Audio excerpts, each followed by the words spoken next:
Hai, saya Citra Latisya. Di sini saya akan membawa podcast dengan tema peran generasi muda di era Society 5.0 terutama di bidang kesehatan.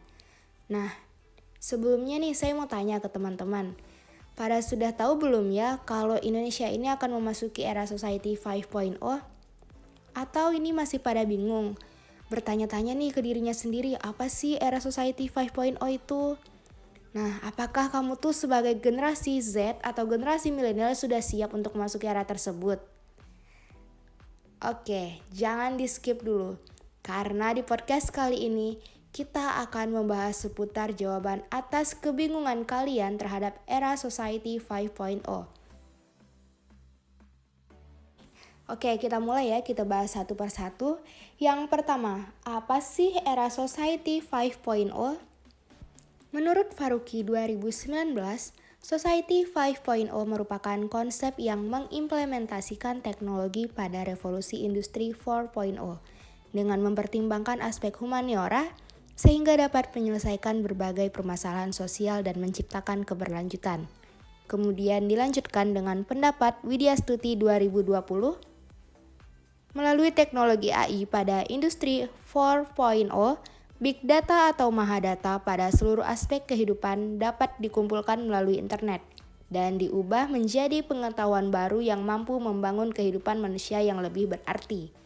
Jika industri 4.0 menempatkan teknologi hanya sebagai mesin atau alat untuk mengakses informasi, maka Society 5.0 menekankan bahwa teknologi dan fungsinya sudah menjadi bagian dari kehidupan manusia.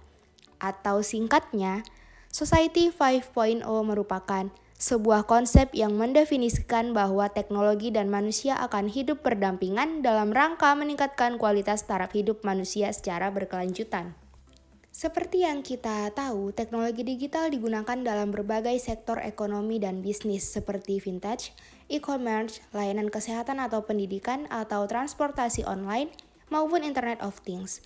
Khusus untuk layanan kesehatan dan pendidikan diprediksi akan menjadi sangat besar kontribusinya dalam ekonomi digital ke depannya.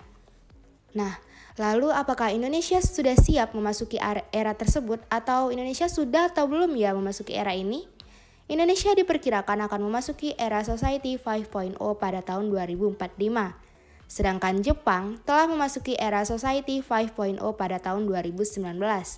Lalu kenapa ya Indonesia belum memasuki?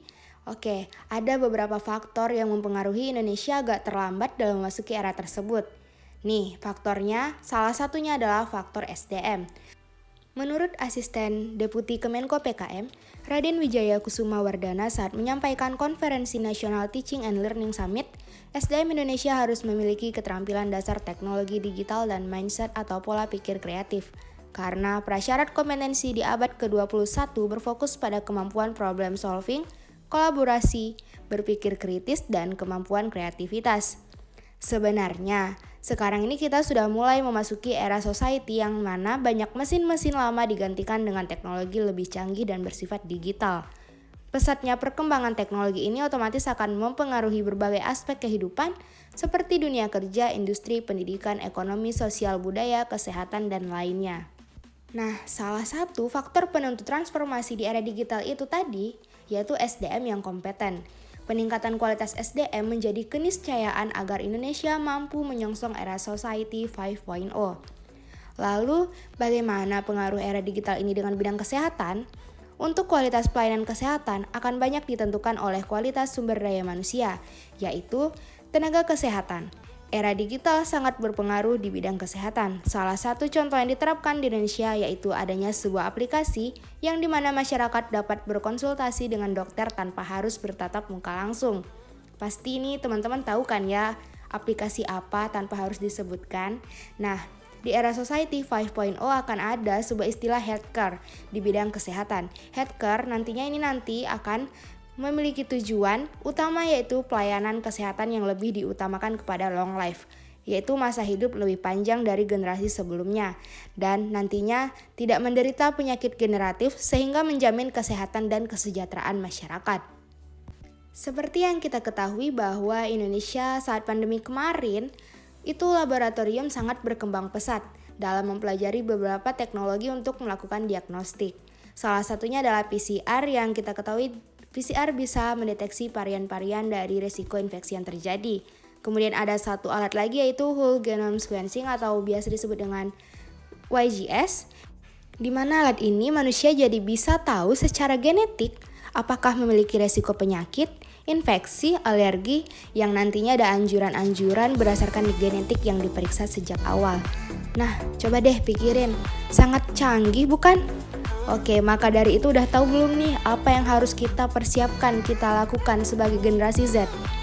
Nah, bagus kalau udah pada tahu, maka dari itu kita sebagai generasi Z harus terus-menerus menggali ilmu baru dan mempelajari teknologi-teknologi yang sangat canggih ini. Jangan sampai kita ketinggalan ya teman-teman. Yuk semangat berkarya dan berjuang untuk bangsa kita dengan cara menjadi generasi muda yang kreatif, inovatif, dan produktif sejak dini, agar kita nantinya sudah siap menghadapi era Society 5.0. Oke, sekian dari yang dapat saya sampaikan. Semoga teman-teman jadi bisa tahu setelah mendengarkan podcast dari saya ini. Semoga kita semuanya tetap semangat terus. Oke, sampai jumpa. Bye.